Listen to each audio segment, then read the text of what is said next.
Welcome to the Rebel Alliance Briefing Room. Please visit our website, https://rabljohansen.us. There you can find links to send us feedback, connect to us on social media, or instructions on how to load the podcast onto your device. I'm Kyle John Johansson. This is Andrew Scott Sutton and Rick Ross Bosley. It's time to talk Star Wars. Star Wars. Yay. I was talking to you earlier about my vehicle, Rick. Before I came in also, I was able to load the podcast onto my vehicle so it has Spotify on it. So I logged into Spotify and now I can listen to the podcast on my vehicle whenever I want to. It's just kind of cool. And that's interesting too. We were just talking about cell phone signal. So it has a built-in Wi-Fi hotspot. It's free. I don't have to pay for any of it. Up to 8 devices can connect to it. That's cool. On AT&T. Yeah. And I asked him like 4 or 5 times. I'm like, am I going to get a bill for this? Do I have to pay? No, it's all free. I'm like, okay. Whatever. You're gonna find out whether it's free or not. Yeah, I'm gonna take advantage of it. All right, so let's get back into it. Today we're reviewing Star Wars: The Bad Batch, Season 3. Can you see the 3? Oh, that's the 2. That's 3. Episode 11. 10 plus 1 is 11. Point of no return. Point of no return. Kind of like we hinted at before. I'm not sure that the title kind of lines up with the episode, but we'll see here in a little bit. We're gonna do a Funko Pop unboxing, and we're gonna recap the episode and then discuss it a little bit and see what we think about it. So yeah, so here we go. We're gonna do an unboxing. So let me push this button one more time. Now we have a special treat. It's unboxings. All right. Now I got to switch my screen to this. Share. You can see it now. Here we go. All right, we're going to do an unboxing. Let's see. All right, you ready? Here we go. Unboxing. Cut it open. This is so exciting. Oh my gosh. So exciting. Let me cut it. Oh, get it there. Oh, I got the tape. All right, be careful. Uh-oh, it's wrapped in paper. That's wrapped. Look on this side. I didn't know we had wrappers at Star Wars. What is it? Oh my goodness. Get this box out of my way. It's the Grand Inquisitor. Number 631. Look at that. That's scary. Right, here's side view. Oh, He's a lightsaber thingy, 631. Look, there's the back again. We got the Grand Inquisitor. There's Ned. There's young Skywalker. Let's try this side. There's little headphones on there. We don't know what those are, like program things or something. I don't know. There's our Grand Inquisitor unboxing. Yeah. That's the Bluetooth. Yeah, it's his Bluetooth setup. Yeah. That's his direct line to Vader. Exactly. That was pretty exciting too. That was a good one. That was Inquisitor. Those are fun ones. Yeah. I think a spoiler for later. I think I might have a Cad Bane bobblehead that could be unboxed. We saw him in our last episode, but and I thought about doing the unboxing for him, but I was like, nah, let's just make him wait. That's kind of badass. Yeah, it is. All right, so spoiled you already, we're going to spoil you about this episode. We're going to talk all about it, and you need to watch the actual episode before you listen any further. Yep. We're going to give you everything. Don't do it. Watch the episode. That's right. So this episode, our director was Nathan Villanueva. The writer was Amanda Rose Munoz, same as episode before. And the editor was Matt Michnovetz, of course, the same as before, too. And then we had the musical score by Kevin Kiner, Sean Kiner, and Deana Kiner, the Kiner clan. In this episode, we had some Clone Force 99, so that's good. And it was had a little more action in it, too.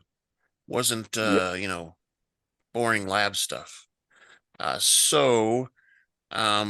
We had D. Bradley Baker playing quite a few roles again. He played Hunter, Wrecker, Batcher, Crosshair, some clone troopers, Commander Scorch, and the Clone X Trooper.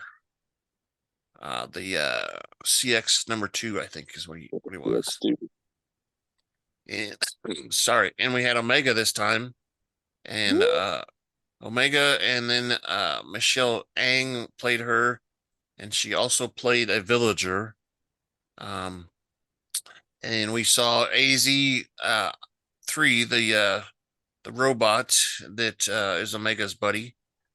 And we had an Imperial pilot, also played by Ben Diskin. So AZ3 and this Imperial pilot played by Ben Diskin.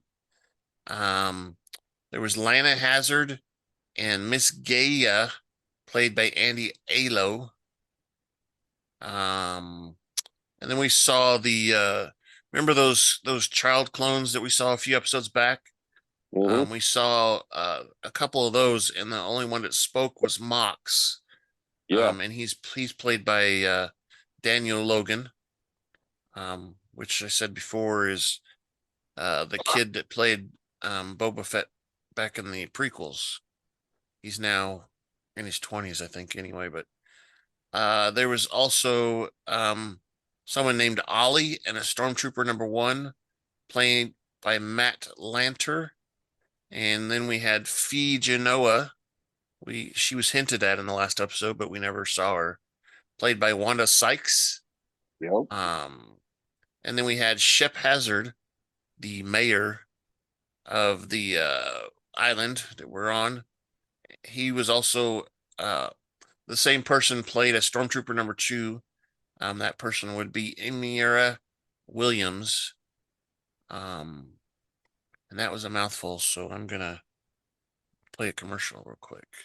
There were a lot of characters. And your next trip to Tatooine? Well, come on down to Pelly's Mod and Repair Shop, where our droids will spruce up your wagon. We'll service just about anything from Starfighter Corellian Y1300 freighter to a Vespa hovering scooter. If we don't have the part, we can get it. If you qualify for our special program, we'll provide you with any part our Jawas can get. Well, that's right. Come on down to Pelly's Mod and Repair Shop, where we can store fuel and upgrade your vessel. We're located at Tatooine's Mos Eisley Spaceport, Hangar 35. 35, which is about 6 doors down from Juan's and across the street from Aaron's. Wands. Just so you know. So again, this was Bad Batch Season 3, Episode 11, Point of No Return. It also aired on April 3rd. And this one that registered as 24 minutes instead of 25. And it was at the same timeline in Star Wars, 18 before the Battle of Yavin, which is when the first Death Star blew up. And that means it's time to grab your favorite beverage. Pull up your chair and join us in the Rebel Alliance briefing room. My beverage is about gone. Yeah. Mine is halfway, and it's a coffee. I don't know if you can recognize that, but that's Dutch Brothers. Yeah. And I got a called Nitro, and it's strong. I don't know if I'm gonna be able to drink it all. What'd you get? I've never been to the Dutch Brothers one. Yeah, it's called a Nitro cold brew. Is what it's called. Cold brew. Yeah, coffee. I just like usually iced coffee. I don't get anything fancy. Yeah. So our episode starts off with Phee Genoa landing her starship Providence on a lunar base on a moon. She reminds her power droid Mel 221 about the importance of following orders, including crawling through corrosive green goo. Gross. She promises to repair her the last time on Andro Prime and Sarka Nal, while Genoa instructs the droid named Olly to refuel her ship. The clone assassin CX2 sneaks aboard her ship. Dun, dun, dun. Where did he come from anyway? He just came out of nowhere. Yeah. He snuck on the ship while she was inside. I don't know what, making a phone call. That's what it looked like. She's talking to somebody, right? Like she just stopped by to get a fill up and boom. Yeah. While Genoa and Mel visit the refueling station shop. Also, she was shopping. That's what it was. CX2 inserts a computer spike into the navigation computer, which initially triggers an alarm. Uh-oh. The droid fueling thinks it's something that he did, so he thinks he caused a problem, and he unhooks the fueling and kind of looks around, and I don't know. I don't do it. And he plugs it all back in, and everything is back to normal. The alarms stop and all that. CX2 extracts the data and makes his way out of the ship, while Mel undergoes refueling beneath the Providence. Genoa senses movement and is distracted by Olly. Olly says something to her or something. He tells her bill is 1,600 credits. That's what it was. Yeah, that's a lot. He was calculating how much it was costing. Well, ding, gas is going up. Ding, ding. Yeah, that's how much it cost. Each time you remember the old pumps that dinged every time they went around. Ding, ding. That's money. Should have went to Bucky. Should have went to Bucky's at a big creeper. Exactly. Genoa pays the bill and checks her starship, but CX2 has already hidden behind a crate. He's out of there. Out of there. Once Genoa's starship has departed, CX2 returns to his starship and decrypts the data from Genoa's Navi computer. He then contacts clone commander Scorch. Again with the Scorch guy. What's up? Telling him that Sid's data was right and that he managed to track down Genoa and access her computer. He decrypts the data, and CX2 found that Genoa frequently visited a certain planet, which he's going to investigate. Uh-oh. Scorch tells... They were not hidden. They were not hidden.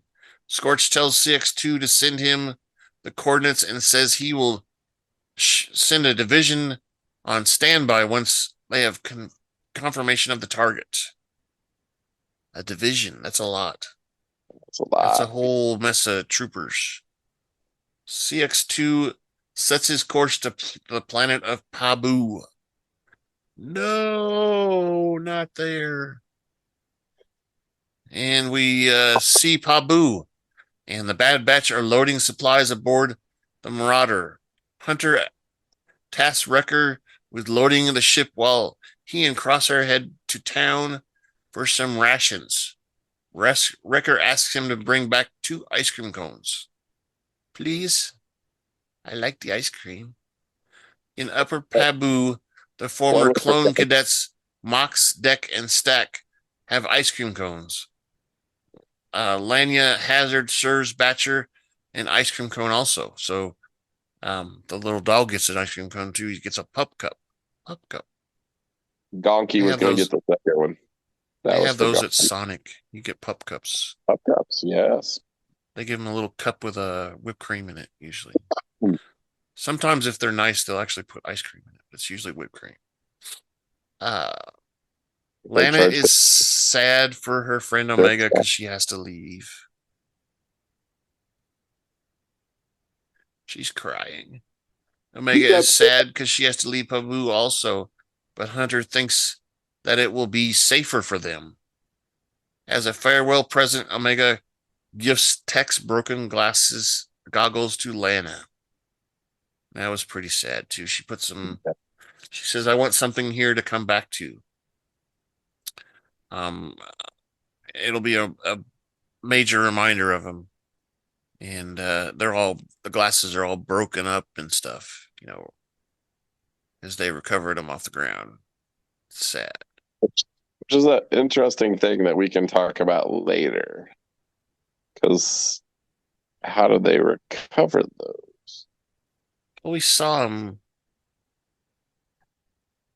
He Well, fell. I guess they never did show a scene where they were down on the ground recovering them, Yeah. but they've had him before because they pulled some data off of him. If you remember in a previous episode.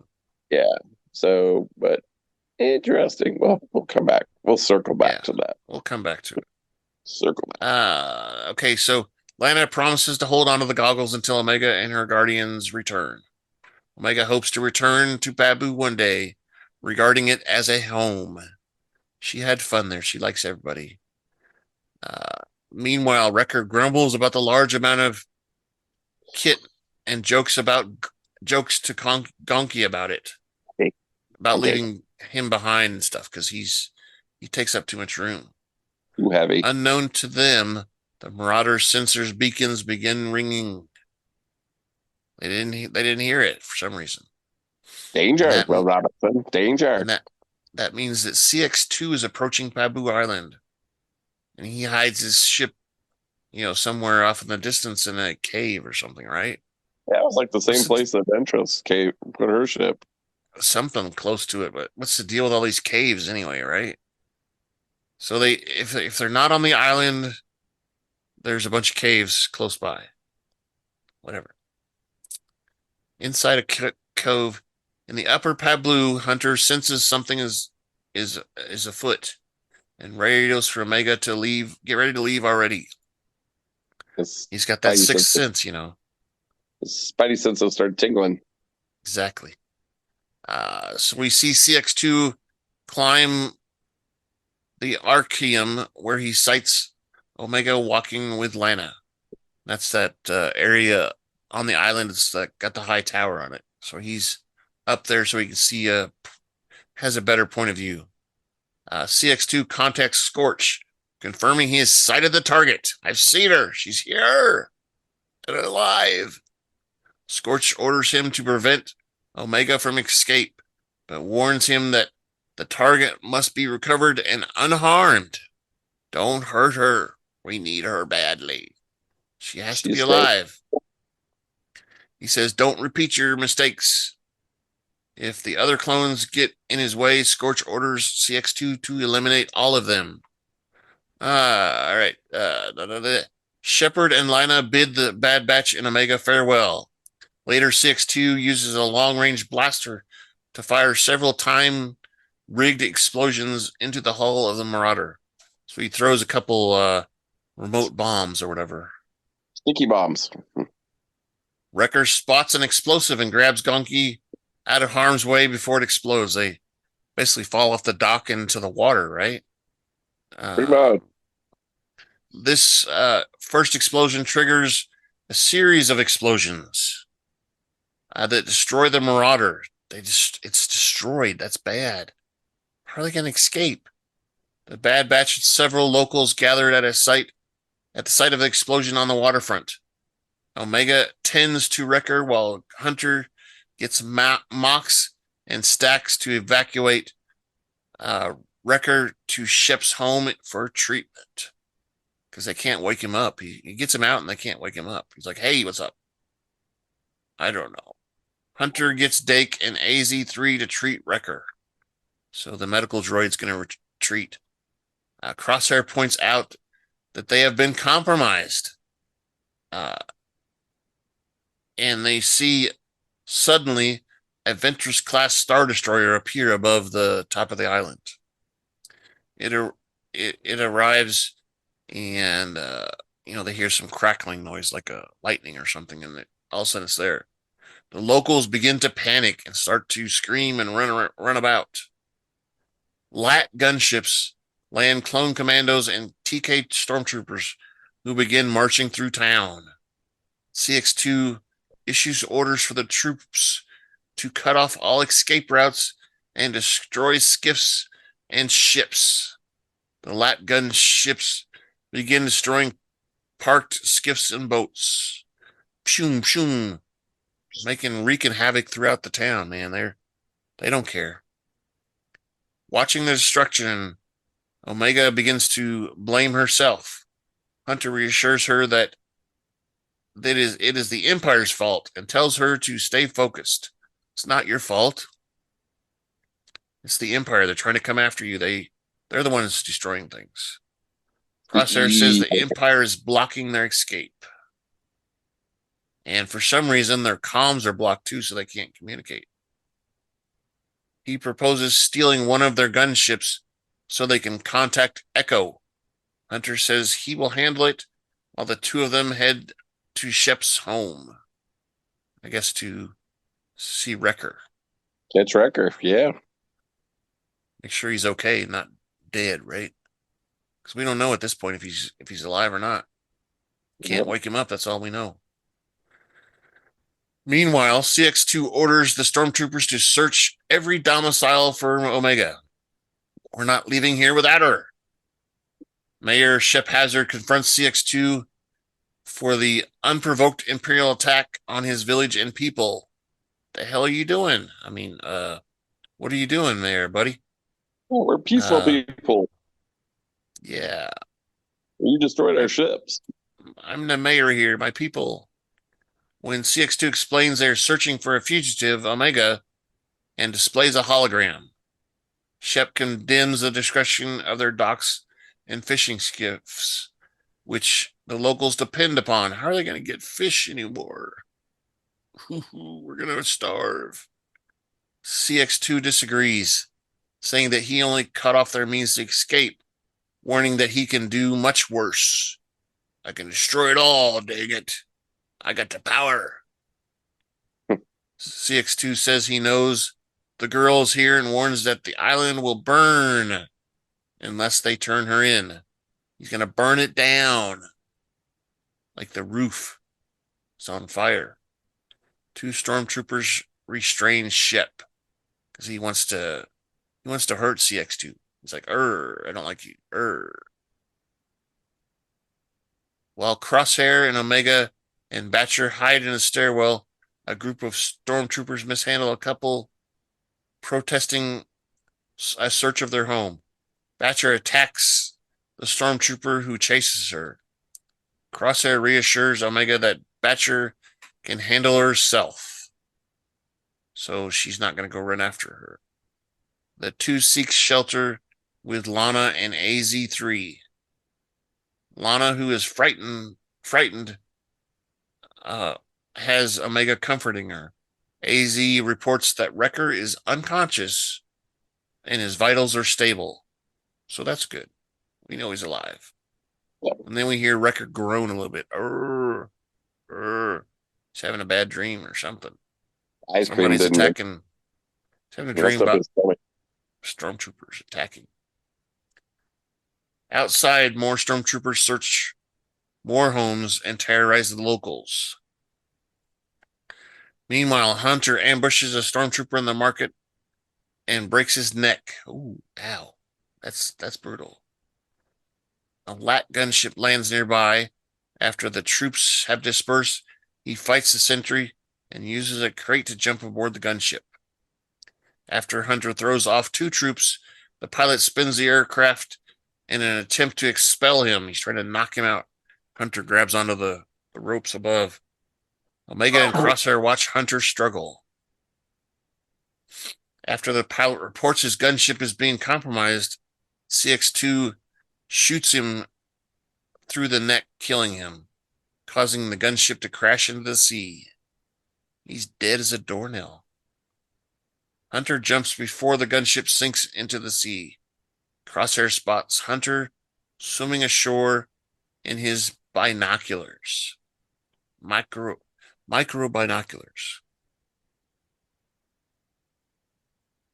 With stormtroopers converging on Hazard's home, Omega and Crosshair discuss what they're going to do next. What are we going to do? I feel so bad. It's all my fault. All that stuff. While Omega discuss it, what's next, Hunter wants to stick to the plan, and Omega says that the Empire knows that they're here and won't stop until they capture her. Omega proposes that she surrender. What? And be taken to Tanis. So they're trying to trick him somehow. And they want to transmit the coordinates so they can get her. So she says that she will keep her comms on her. Omega tells Crosshair that this is their chance to find the coordinates to Tanis base and rescue the rest of their clone brethren. Crosshair thinks it won't work, prompting Omega to suggest shooting a temporary tracker onto the Imperial ship as they take her away. Crosshair thinks the plan is unviable, but Omega urges him to focus on the bigger mission. Later, Imperial troopers have rounded up several civilians and prepare to torch a building. Set it on fire. I'm gonna burn it down. Omega tells them to stop. Hey, stop. I'm surrendering. CX2 orders his stormtroopers and clone commanders to remain alert since a third clone is still at large. Which one is missing? Who could it be? Oh, maybe it's Hunter. Omega approaches CX2, telling him to take care of her and leave the people of Pabu alone because they are innocent. It's me you're after, dang it. CX2 handcuffs her and orders her to be scanned for tracking devices. He tells her she shouldn't have come to Babu, and he confiscates her comlink, her wrist thing. Crosshair dodges a couple patrolling stormtroopers while Hunter wades ashore. He encounters Batcher on the beach and strokes him. Hunter does. Omega walks through the burning docks with her captors. Crosshair summons his ship and marches up the gangplank. Okay. CX2 summons his ship and he walks up the gangplank. Crosshair attempts to fire a homing beacon onto the ship, but is spotted by stormtroopers. He fights with them with his firearms in hand-to-hand combat. Doom, doom, doom, doom. He's beating them up. Bonk. Oops, I showed you my cell phone. Crosshair fires a homing beacon at the last minute, but it misses and crashes into the sea. Darn it. How are they going to track her now? Comlink's gone and the homing beacon's gone. Crosshair watches in defeat. He's like, oh, my hand is just, it's my fault. I got this hand problem. CX2 reports that he's acquired his target while Omega meditates as they jump into hyperspace. She's like, And I'm like, why is she meditating? Is she going to escape with the Force or something? I'm sure we'll see something, but she's sending something to Ventress. It could be. That's what I was thinking too. She's sending one of her thought premonitions through the Force, but we still haven't seen that she is aware of the Force yet, how it works or anything. Of course, we've seen people just magically start using the Force when they, didn't know how. Also, stressful situations. So yeah, so that's our credits rolls. scene was when the ship jumps to hyperspace and she's meditating. Credits roll. So this one was a little more exciting. Had the action and the firing and the burning down of stuff. Yeah. Don't know if Gotcha. Pabu is going to recover much, but they probably will. Yeah, be okay. They recovered from that tsunami or whatever pretty well, so Yeah. they should recover True. from this. True.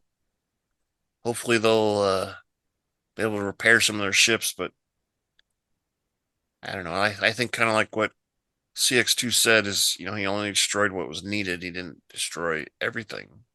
Yeah. Build new ones. Yeah, so this was a weird one too. We didn't have Hemlock or Emery Carr in it, but we had pretty much everybody else, right? Yep. The Hazards and the kid clones and the other clones and Wanda Sykes. Everybody was there. Phee. Phee Genoa. It Got was some pretty good. questions. Got some questions on this one, man. Got some questions. Like what? Like what? Well, okay. So the first thing is the glasses. So Tech falls. He's wearing the glasses. They leave. How do they end up with the glasses? Like, you know, something had to happen. So, Yeah, and I'm sure we never saw it, but I'm sure they maybe came back and did a manhunt for him and, kind could of be, thing. And could be. probably gave up because, they couldn't find him or whatever. Or someone Second, else was coming. Go ahead. yeah. Second thing, we talked about this, I think about 2 episodes before, but this CX2 dude is Tech. I'm convinced. You think so? But I have another theory if it's not him, because if it's not him, it's a clone of Crosshair. Well, I think that all of those CX clones are because they sound exactly like they have the same whispery, raspy voice and everything. You Well, just don't see them with a piece of you know grass in their teeth. so I Brr. watched it. Yeah, I watched it, and then I actually watched this episode 3 times because I was like, wait a minute. So he actually has Crosshair's voice. And I Yeah, know it's the same voice actor. I mean, we get that, I get that, whatever. But purposely, there was some moments where he sounded like Crosshair, but exactly like Crosshair. there's 2 times where he sounds like Tech Huh? as the agent. So that's like an Easter egg of some kind. There has to be something here. There is something definitely Easter egg with this episode with him because what is it? D. Bradley Baker, is that his name? Yep. He's not letting that voice out of character, and you know unintentionally. So there's something going on here. You would hope so, right? Yeah, and I I have not held out hope that Tech is gone either because um we never officially saw anything. We never saw him again. Yep. Usually in Star Wars that means they're not dead. But they strangely enough basically stopped looking for him. Yeah. And why would they do that? If he's still gone and they don't have a body, why would they stop looking? Why would you give up? Yep. Because they don't leave anybody behind. Yep. That's one of their things. Um, first being with a clone, but also their clone Force The 99 back. is even more stronger on that idea. So Yep. I've always thought that he's going to come back at some point, and I've been looking forward to him coming back, but I don't know when. I hope it's not So the last episode, but it even when probably he will be. realizes it's her, like when he identifies her, like there's this kind of like pause, like he's like making a connection, like I don't know. There's something that we're gonna, in an episode or two, we're gonna be like, yeah, yeah, yeah, that's it. Yeah, So so I don't know if you picked it up from previous episodes when they first started talking about these CX clones. I think they mentioned that they have the ability to wipe their memories. So, like, they go on a mission and they can wipe their memory of the mission, and so they yep, yep, can't talk about it. yep. So I'm wondering if that's what's also, if it's tech, that could be part of it. They wiped his memories, and he Could doesn't. be. And you know how they always do it in shows like this. You know, all shows, they someone gets, wipes their memory, or their amnesia or whatever, and then all of a sudden they remember everything Yeah, later. yeah. So who knows? Well, Who didn't knows? get But cleaned. There was a spot or two. so we want you to give us feedback on everything we've talked about here. Rick's got some pretty good theories. Do you agree? Do you disagree? Do you have your own theories? So please send us feedback at kylejohansson.us. That's our first choice. Second choice is on the website. There's a link for feedback. It's a form you fill out and it comes to us. Number 3 is on Twitter, or the new X, I like to call it. At super underscore duper underscore pod. On the Blue Sky Network, which their logo is a butterfly. Number 4, at Rebel Alliance Briefing Room, all one word. And we upload the audio and video to YouTube now. And there's a section on each of those where you can make comments. So we look forward to seeing those comments from you. And I think if things go well next week, we're going to have Scott on the show too. We've just kind of missed him a little bit last couple times. He's doing this or that or whatever.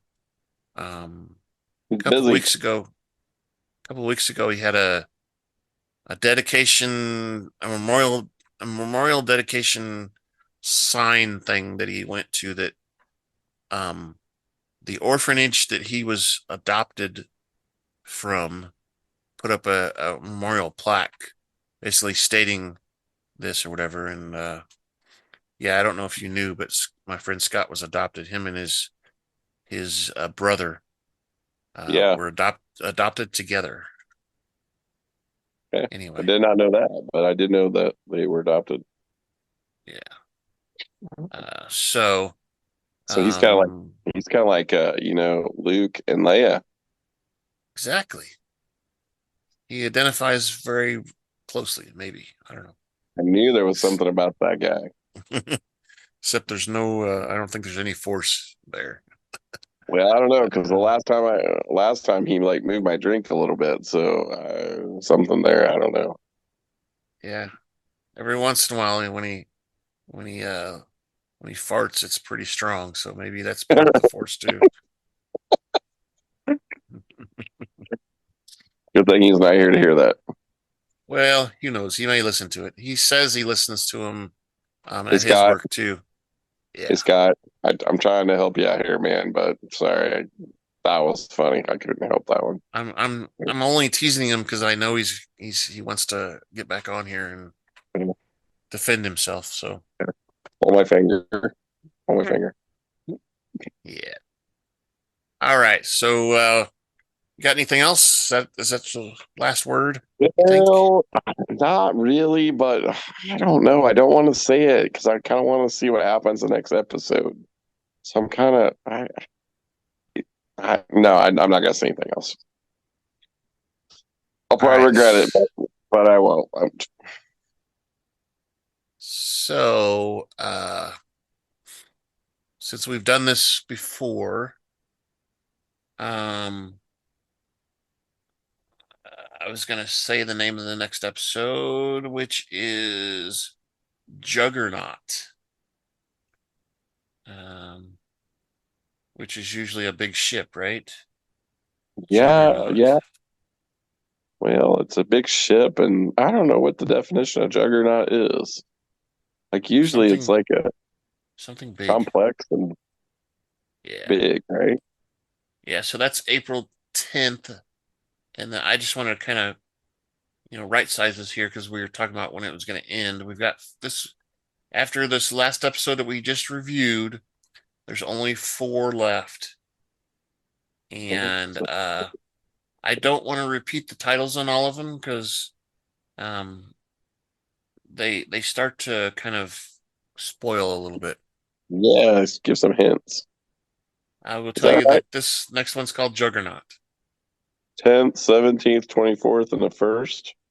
Yes. Okay.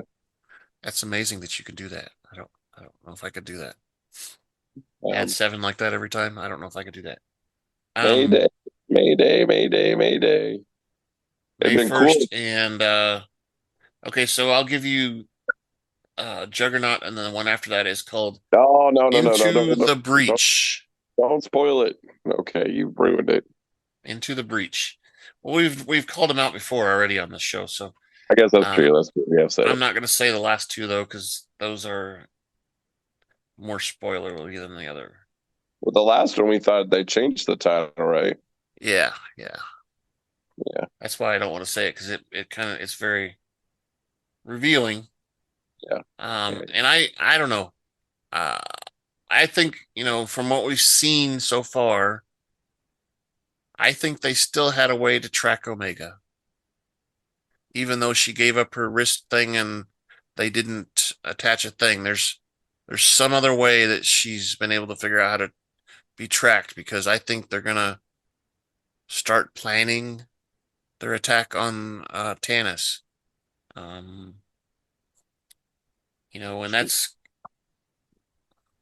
that's a whole different thing too. Is everybody going to survive? Or are we all going to see everybody die? I don't know. We'll see. But Well, that's the $25 million question: is who makes it out of this at the end? because Because we know there's this just 4 episodes left. then that's the end of the whole series. There's no more episodes. Only 4 episodes left. So if they do make it, though, the question is do they show up on other series? Yeah. The only other way would be other series, maybe in a movie, which by the way, I didn't say it at the beginning, but the Mandalorian and Grogu movie has been officially booked for the year. I think it said November 2026. Wait. It's official, so it's no longer a rumor. It's official. So with that little tidbit, I'm gonna push the outro button. Thank you for listening to the Rebel Alliance Briefing Room podcast. Please visit our website where you can play current and past episodes. That's https://RABR.KyleJohansson.us. That's RABR.KyleJohansson.us. On the left-hand side is a navigation menu. You can use this to learn how to load the Rebel Alliance Briefing Room podcast on your Android or Apple phone and tablet. And we have direct links to our podcast on Apple and Google Podcasts. Please participate by connecting to our social media, answering questions of the week, or submitting feedback directly from the site. Again, all of these are available at the Rebel Alliance Briefing Room website at RABR.KyleJohansson.us. This podcast in no way is approved, sponsored, or owned by Lucasfilms Ltd., Disney, Disney Plus, or any of its subsidiaries. All opinions are solely owned by Kyle and or Scott, and in no way express the views or opinions of their past or present employers. Views and opinions are not supported or restricted by Lucasfilms Ltd., Disney, Disney Plus, or any of its subsidiaries. Any rebroadcast, reproduction, or any or other use of this podcast and its affiliate sites without consent of Super Duper Podcast Network and its host is prohibited. I am Kyle Johansson, This is Andrew Scott Sutton. Say goodbye now. He's not here today. It's me and Rick today. So yay. That was our episode. We'll see you guys next week. Can't wait.